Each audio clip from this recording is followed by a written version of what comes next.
Coins and amounts. Selecting coins and amounts is probably one of the most important things you can do.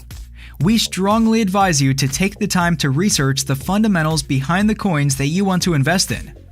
Firstly, select your base currency. This is essentially the currency that you want your hopper to be building up for you. In a way, you'll be betting against this currency as you'll be hoping that the investments you're buying will grow faster than it. If, for example, your base currency is Bitcoin and you trade Ethereum, you'll be hoping that Ethereum grows faster than Bitcoin.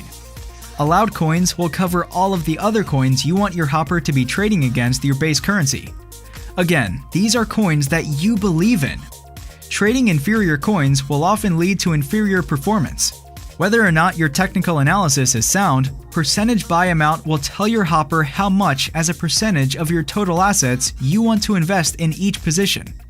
So if you select 10% here and you have 1,000 USDT, your hopper will aim to spend 100 USDT of your total assets on one position, and allow at most 10 positions open at the same time. Next, minimum amount per order is the overall minimum that you want your hopper to open positions for.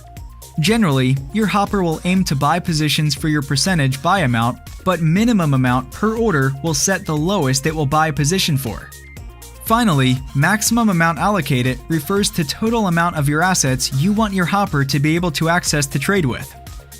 Using the above example, you may have 1,500 USDT in total, but since you set your maximum amount allocated to 1,000 USDT, your hopper only has access to 1,000 USDT. That's it. Got any questions?